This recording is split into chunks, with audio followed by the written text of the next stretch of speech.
de l'autel.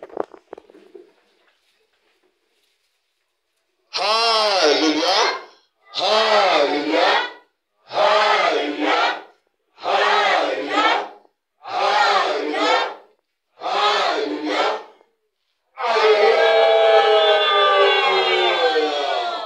On acclame Jésus-Christ ce matin.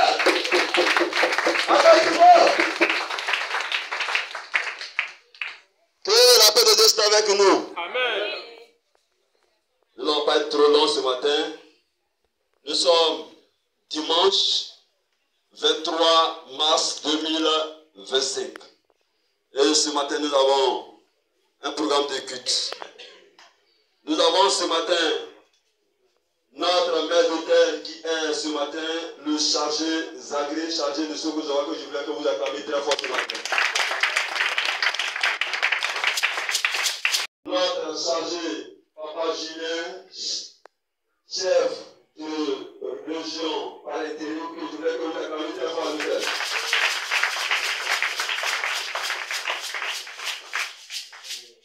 Ce matin, nous avons eu l'appel de 3 personnes. La première personne qui a fait l'appel de sanctification, la force de l'esprit, était le chargé de Kipi, chargé de la casse que je voulais que vous acclamiez très fort. A été leur moment au lit, à cette roi que je voulais que vous acclamiez très fort. Et ces deux qui ont été couronnés par une bénédiction. La bénédiction de la paix, mais je voulais que vous acclamiez d'abord. Que Dieu nous bénisse. Et nous avons ce matin deux lectures. La première lecture ce matin est tirée dans le livre de Proverbes de son chapitre. Ces deux lectures seront prêchées par le révérend pasteur Ao Agui, que je voulais que vous acclamiez très fort. Du Côte d'Ivoire, l'église du Christianisme, c'est du Côte d'Ivoire, autonomie, que je voulais que vous acclamiez très fort. Encore plus fort.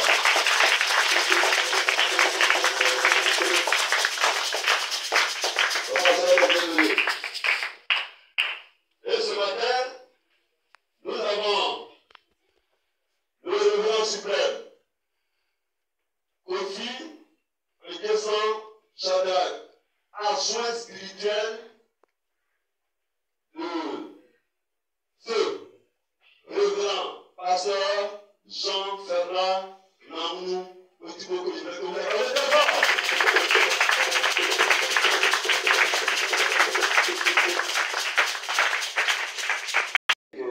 Le peuple acclame très fort.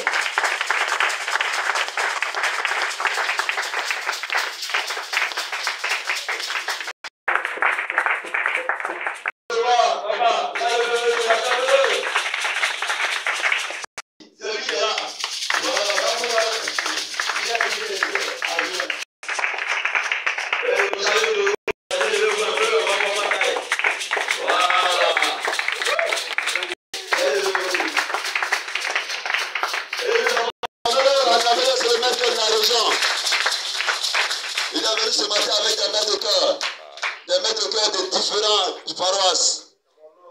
Que Dieu nous bénisse. Le christianisme célèbre du Côte d'Ivoire. Autonomie. Une place a été donnée depuis Graham Sokro.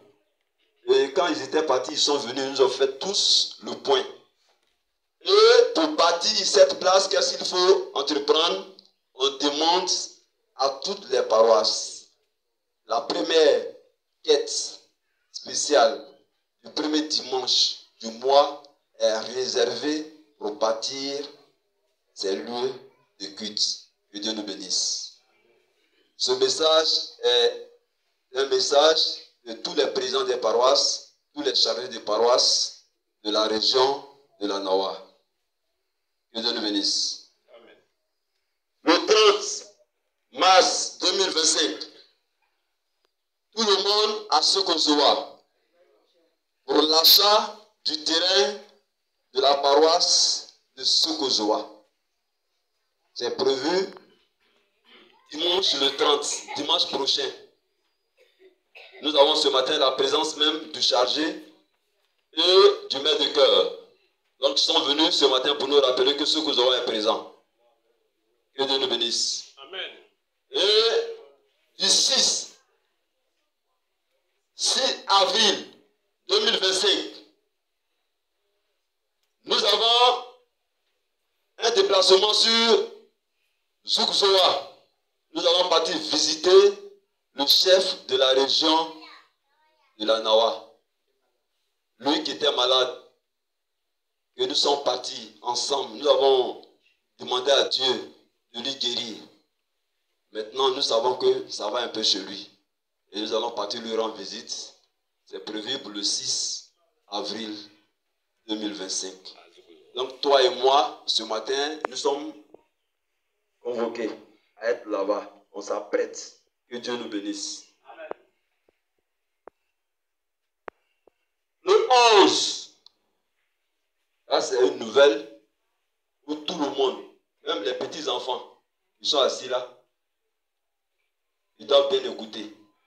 Le 11 mai, c'est un grand jour. Tout le monde est impliqué dans ce jour. Le 11 mai est programmée la fête de construction de la paroisse Monstre et la grâce de Balégui. Tout le monde. Pardon? 13. Non, non. Pardon? Non. Le 13 avril, fête de Rameau. Ça, c'est à Grand-Zatri. On l'avait dit ici. Balégui a choisi. Mais il fallait d'abord partir à la réunion pour voir où on devait faire la fête. Donc, la conclusion, tout le monde est invité à Balégui et à Grand-Zatri le 13 avril 2025. C'est là-bas nous allons défiler. Voilà le programme de la fête et les fêtes de la paroisse.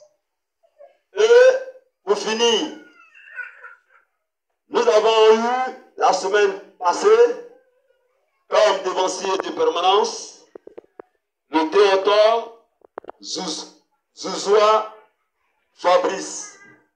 Hier était le Théodore Zouzoua Fabrice que je voulais que vous acclamiez très fort. Et très fort encore, très fort.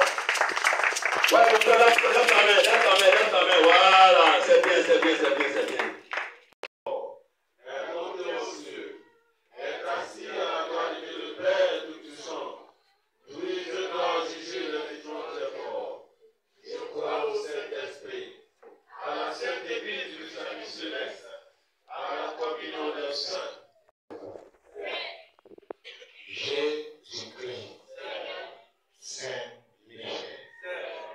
Dieu d'Abraham, Dieu d'Isaac, Dieu de Jacob.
Merci. Alléluia.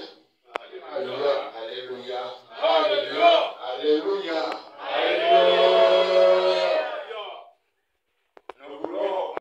Nous voulons interpeller tout un chacun.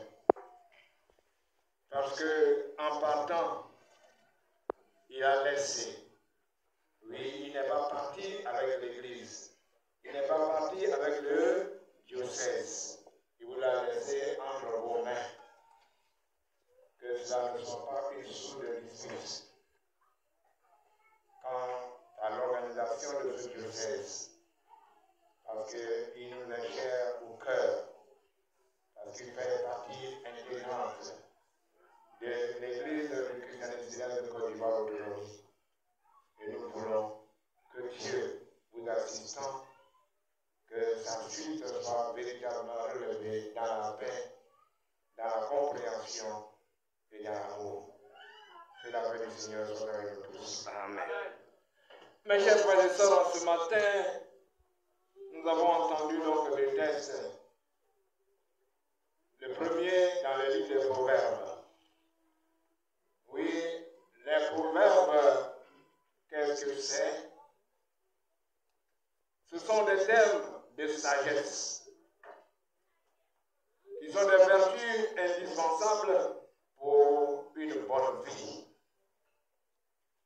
Ces proverbes ont été écrits d'une période allant du Xe siècle au 7e siècle avant Jésus-Christ, de 1970 à 700 avant Jésus-Christ.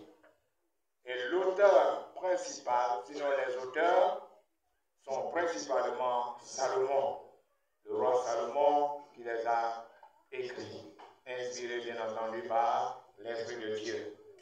D'autres auteurs moins connus, comme Ézéchias, comme le roi Agur et comme le roi Lémuel, aidé de sa mère, ont aussi participé à l'écriture des proverbes.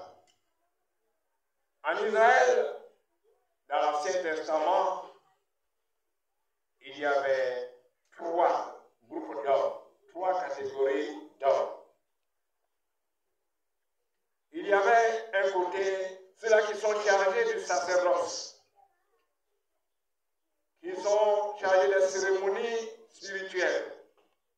Ceux-là, ce sont les, donnez-moi le mot, ceux qui sont chargés des cérémonies, du spirituel et du sacerdoce. Ce sont les chargés.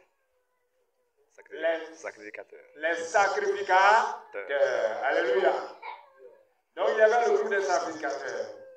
À côté d'eux, il y a ceux-là que Dieu a choisi pour porter sa parole au peuple, pour leur dire ses oracles. Ceux-là, ce sont les Sacrificateurs. ceux qui parlent, ceux qui sont les bouches et les oreilles, les yeux même de Dieu. Les prophètes. Ce sont les prophètes. Alléluia. Et la troisième catégorie, c'est ceux-là qui possèdent des vertus de conseil divin et qui permettent de répondre aux questions de vie pratique et philosophique de la société. Ceux-là, ce sont les, et Salomon en fait partie, ce sont les sages. Alléluia. Alléluia. Alléluia. Parlant des sages, c'est des gens en général qui sont d'un tempérament très calme, qui ne se précipitent pas sur la parole, qui réfléchissent comme s'ils n'entendent pas ou ne voient pas ce qu'on dit, mais quand ils sortent quelque chose, ça pèse sur le monde. Alléluia.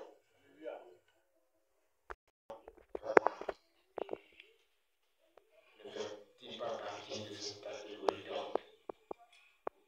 Oui, nous devons l'affirmer, parce que quand on dit on m'a dit, ça a une autre portée. Mais quand on dit j'ai vu, j'ai entendu, la portée est encore multidimensionnelle. Et nous l'avons côtoyé pour le peu de temps que nous l'avons connu. Eh bien, nous pensons que cet homme était habité d'une sagesse. Que Dieu l'en bénisse. Amen. Mes frères et mes sœurs, dans les proverbes, les chapitres, il y a beaucoup de thèmes qui sont différents. Nous n'allons pas tous les décortiquer. Les hommes riches qui se croient sages à cause de leur argent, et malheureusement nous leur accordons cette sagesse entre guillemets, parce qu'ils sont riches, on est obligé d'écouter ce qu'ils disent, alors qu'à côté d'eux, il y a des pauvres, mais intelligents, qui par leurs paroles redressent la société. Ça, c'est au verset 11. Quand nous savons que si les méchants se lèvent, qu'est-ce qui arrive à la société? La société, bien entendu, est en émoi. La société est envahie par la peur, parce que les méchants se lèvent. Eux, ils n'ont pas de loi. Leur loi, c'est ce que eux, ils veulent. Alors le peuple tremble. Alors qu'à côté d'eux, si les justes triomphent, si ceux qui aiment la société, aiment les autres, aiment la paix, ou les autres triomphent, eh bien, c'est la gloire pour la société. Et nous allons au verset 12. Mais ce qui nous intéresse ce matin, qui colle avec le deuxième texte que nous avons entendu, ce sont les versets 13 et verset 14. Nous voulons qu'on les rappelle un peu à notre mémoire. Verset 13 et verset 14. Oui, première lecture, verset 13 et verset 14, la proverbe. Celui qui cache ses transgressions ne prospère point. Celui qui cache ses transgressions ne progresse point. Mais celui qui les avoue et les délaisse obtient miséricorde. Celui qui les confesse obtient miséricorde de la part de Dieu. Que la paix du Seigneur soit avec nous. Amen. Merci. La voie du salut. Et pourquoi? Pourquoi ces deux versets nous tracent la voie de notre salut? Notre salut, le salut du chrétien, ce n'est pas la belle visite, ce n'est pas la santé même, mais c'est la récompense après que Dieu nous ait dit repose-toi de tes travaux et rejoins-moi comme l'a rejoint notre papa Pétibo. Oui, c'est ça le de salut. Mais pourquoi ces deux versets nous apportent la voie du salut? Regardons, il y a des chrétiens qui savent très bien qu'ils sont en faute, mais qui ne veulent pas les reconnaître. Est-ce que je mens? Ils reconnaissent, ils savent bien leur faute, mais ils ne veulent pas les reconnaître devant Dieu et devant leurs frères, ou tout simplement, ils les cachent. Et ce sont eux, au contraire, qui trouvent les défauts sur les autres, que Dieu a pitié de nous. Il y en a qui nient carrément leur péché. Vous voyez, pour eux, ce qu'ils font est normal, c'est juste. Alléluia. Ils se donnent donc bonne conscience. Alors, pour comprendre ce fait, nous allons prendre un petit exemple seulement. Vous voyez, je me cache derrière ma raison. Oui, parce que j'ai raison, effectivement, j'ai raison sur quelqu'un. Alors, je rends coup pour coup. J'ai raison, non? Donc, si maintenant, caché que nous avons péché, que Dieu ait pitié de nous. Eh bien, ces deux genres de personnes, ces deux genres de chrétiens ne se confessent pas. Ils ne se répandent pas pour abandonner leur péché. Ils parviennent à abandonner la voie de Dieu et le salut pour eux s'en est allé. Que cela ne soit pas pour nous. Amen. Comme Saint Paul le dit, ne faisons rien pour perdre cette grâce. Sachons que le pardon de Dieu, sa miséricorde, est pour ceux qui reviennent à lui en se repentant. Ce qui signifie qu'ils font demi-tour, qu'ils reconnaissent qu'ils font mal, ils font demi-tour en délaissant leur mauvaise voie pour se tourner vers le Christ leur Seigneur. Que la paix soit sur ces gens de chrétiens et nous souhaitons que nous le voyons. Matthieu 3, verset 2. Matthieu 3, verset 2. Oui. Il disait, Repentez-vous, car le royaume des cieux est proche. car le royaume des cieux est proche. Merci. Repentons-nous. Oui, personne n'est juste. Christ même le sait. Que celui qui dit qu'il est sans faute, celui-là est un menteur. Oui, nous péchons, mais nous avons une voie de recours. C'est la repentance. Matthieu acte 8, verset 22. Répands-toi donc de ta méchanceté. Reviens de ta méchanceté, mon frère. Et prie le Seigneur pour que la pensée de ton cœur te soit pardonnée si c'est possible. Alléluia. Alléluia. Alléluia. Et Simon, le magicien, ayant entendu cette parole, a dit tout de suite à Pierre, prie pour moi, pour que cela ne m'arrive pas. Oui. Approchons-nous de nos dirigeants. Et même les dirigeants qui sont en faute, approchons-nous de Dieu et demandons pardon, afin qu'il nous reconduise dans sa voie, que la paix du Seigneur soit avec nous tous. Amen. Hébreu, deuxième texte.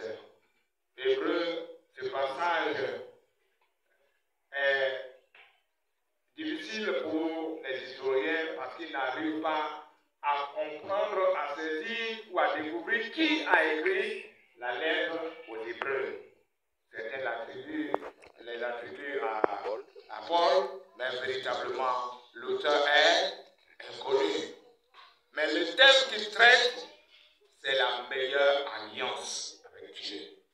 Et cela date du 7e siècle après Jésus-Christ, mais ces dates sont encore incertaines. Qu'est-ce que nous devons comprendre? Et le premier verset est celui qui nous introduit dans tout. Celui qui pêche volontairement. Ah, qu'est-ce que c'est que pécher volontairement? Mes frères, il y a des péchés qu'on commet de façon involontaire. Parce que la situation parfois oblige. Vous voyez, c'est parce que quelqu'un vient tout de suite, il te dit. Quelle est ta première réaction? Ah, tu rends le coup, parce que ça t'a tellement fait mal que tu rends le coup. Mais après tu te dis, ah, Jésus a dit que celui qui est juste sous la trouée pour le temps, la joue droite. Il ne faut pas donner. C'est après que tu regrettes. Ça, c'est un péché involontaire. Mais le péché volontaire, c'est rompre toute relation avec Christ. Que cela ne soit pas pour nous. Amen. Cela concerne donc ceux qui ont cru d'abord. Ah, les athées, ils n'ont pas de problème.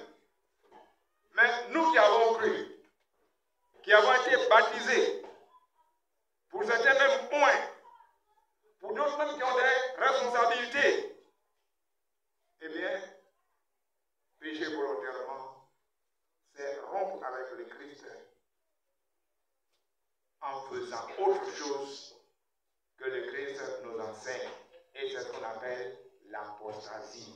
C'est un gros mot, mais tout simplement pour vous dire que c'est de l'opprobre, c'est un autre mot plus simple.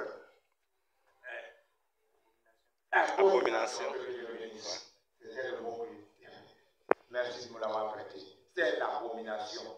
Sinon, en termes théologiques, on parle de l'apostasie. Elle a deux formes. Les deux sont un peu similaires. Il y a l'apostasie théologique, c'est-à-dire qui relève de l'enseignement qu'on a reçu, des voies de Dieu, des lois que nous avons reçues, des préceptes, et que la personne rejette totalement ou en partie. L'enseignement que Jésus a donné, ou que les autres qui sont venus après lui, les prédicateurs jusqu'à nos jours, cet enseignement-là, on l'écoute d'une oreille, on la garde dans la gorge, mais ça sort à l'autre oreille. Que cela ne soit pas pour nous. Amen. 1 Timothée 4, verset 1. 1 Timothée 4, verset 1. L'Esprit dit expressément que dans les derniers temps, quelques-uns abandonneront la foi oui, pour s'attacher à des esprits séducteurs oui. et à des doctrines de démons. Alléluia. N'est-ce pas ce que nous vivons? On perd notre foi de chrétien. Quand on attend que, ah, là-bas, là, vraiment, quand il fait, tout le monde tombe. Venez, vous serez riches.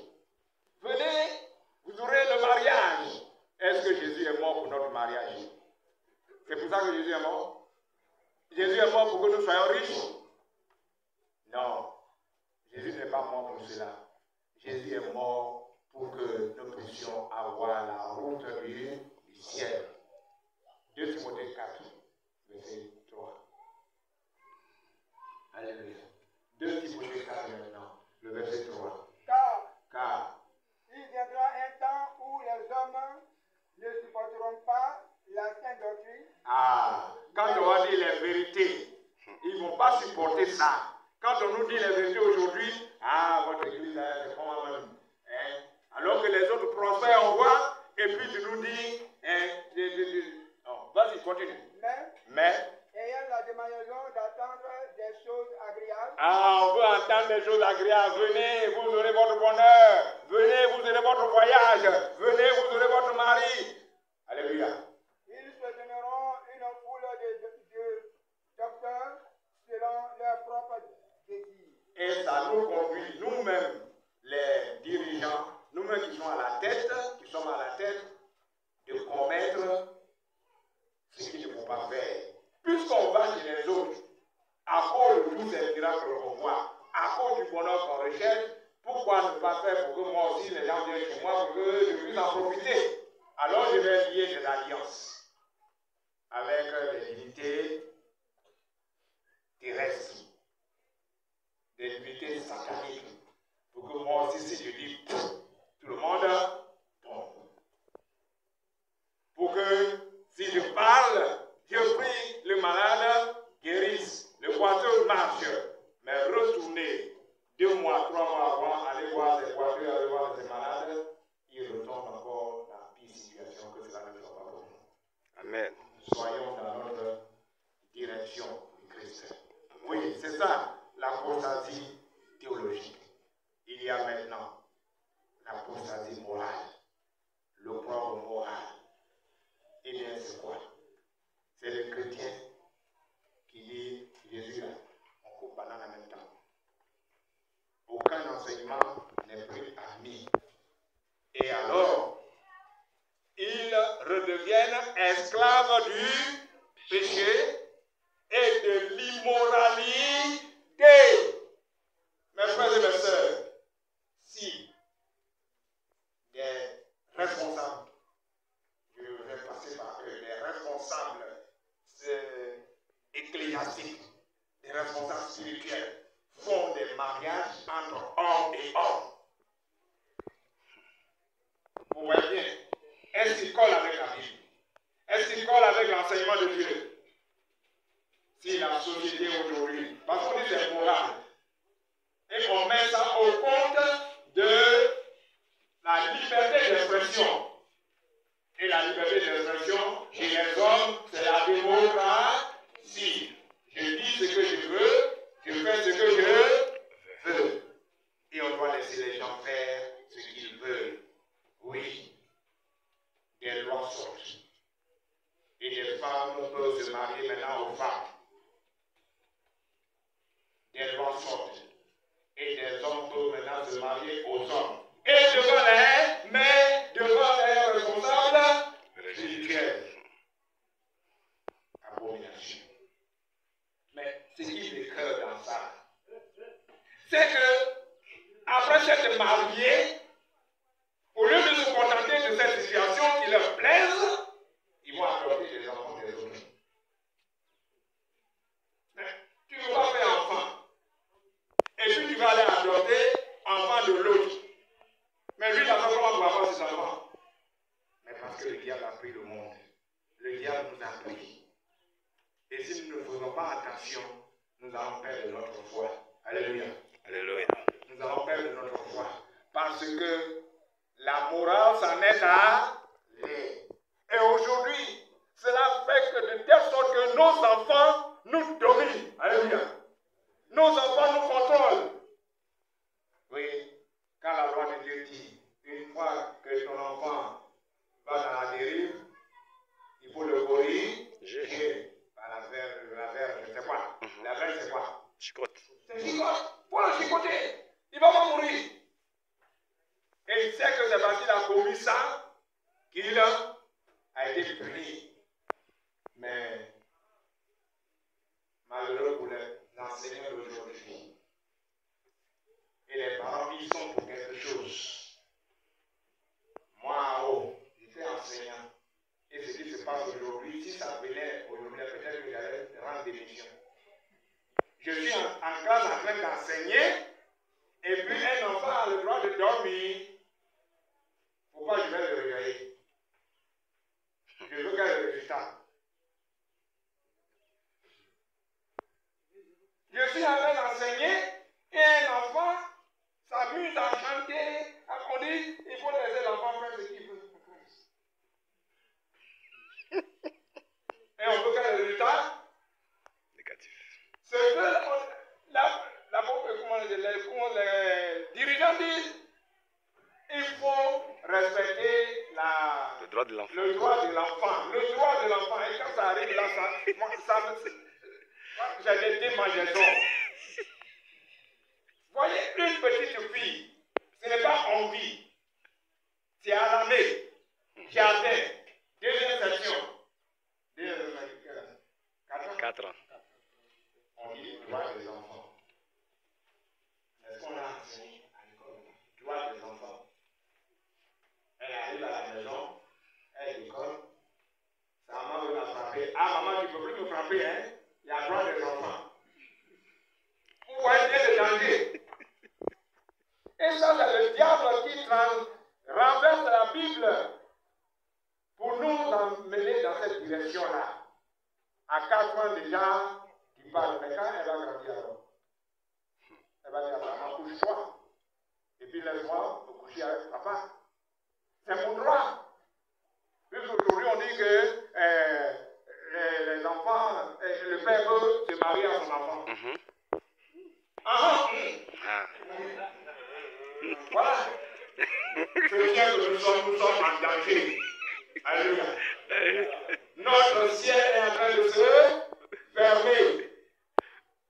Si nous ne nous accrochons pas à la parole de Dieu, nous serons perdus. Que cela ne soit pas pour nous. Amen. Mes frères et mes sœurs, il faut que cela cesse. Oui. Ces deux catégories de personnes, vous voyez, ont chassé ce qu'on appelle la repentance de leur comportement. Pour eux, le sacrifice de Jésus sur la croix est nul et non venu. Qu'est-ce qui attend? Qu'est-ce qui nous attend si nous marchons sur ces voies-là? Qu'est-ce qui nous attend? Ésaïe 29. Ésaïe 29, verset 13 et 15. Quand ce peuple s'approche de moi, Quand nous sommes réunis ici, il m'honore de la bouche. Alléluia! Jésus est grand! Gloire à Dieu! Mais dans mon cœur, là, oui, Mais mais, son cœur est éloigné de moi, oui, et la crainte qu'il a de moi n'est qu'un précepteur de tradition humaine. Alléluia. Alléluia. Alléluia. Alléluia. Alléluia. Tout acte que nous allons poser, demandons-nous, est-ce que ce que je fais par rapport à la Bible est juste? Est-ce que je ne m'assois pas sur ma raison pour commettre une faute? Est-ce que je ne suis pas la société pour aller dans le décor? Que cela ne soit pas pour nous. Amen. Et il n'est pas trop tard, mes frères et mes sœurs, il n'est pas trop tard pour nous. Il n'est pas trop tard même pour ceux qui ne connaissent pas Dieu, qui sont dans ces cas-là, il n'est pas trop tard. Et Hébreux 3, verset 7 et 8, nous le console. Selon ce que dit le Saint-Esprit, Oui, aujourd'hui, aujourd'hui. si vous entendez sa voix, Si nous entendons ce que la Bible nous dit, n'endurcissez pas vos cœurs, ne rejetons pas ça du revers de la comme lors de la révolte, Oui, le jour de la tentation dans le désert. que Dieu soit avec nous tous. Amen. Mes frères, nous allons terminer, mais en faisant un clin d'œil pour la mémoire de notre Père. Alors pour ça, nous allons prendre Jean 14, versets 1 et 2. Jean 14, versets 1 et 2. Marchons. Parce que ce qui nous réunit ici, dans ce culte, je peux digérer. Que votre cœur ne se trouble point. Que notre cœur ne se trouble point. Que votre cœur ne se trouble point parce que papa s'en est allé. Beaucoup se disent, oui, et je vis le cas. Et vous terminez après, je continue. Croyez en Dieu Croyez en Dieu. et croyez en moi. Et c'est le Christ qui le dit, c'est pas Haut qui le dit, mais c'est le Christ qui le dit. Croyez en Dieu et croyez en moi. Merci. Merci. Que notre cœur ne se trouble point. Parce que le Père est parti, alors l'Église là, ça ne veut plus rien dire. Non, chacun est de passage. Chacun travaille selon ce qu'il veut que Dieu lui donne. Voyez à la main, j'ai perdu 2 filles. Et les fidèles savaient ce qu'ils disent. Pas peur. Eux là, qui va les protéger? Et d'autres vont plus loin encore. Que c'est parce que nous avons sacrifié entre ce que nous avons. Que Dieu soit avec nous tous. Amen. Ne nous troublons pas. Lui, il est parti. Mais faisons le travail qu'il nous a laissé. Pour que nous aussi, nous ne puissions pas vivre une vie chrétienne, écorcher nos genoux, les fronts sur terre, gênés par-ci par-là, et puis le jour où on meurt, on dit on ne connaît pas. Ça, c'est grave. Alors marchons dans la voie de Dieu en rejetant ce que le monde nous enseigne aujourd'hui pour que notre vie avec Dieu soit garantie au nom de Jésus. Amen. Amen. Amen. Au nom de... s'élève, on s'élève. Restez debout.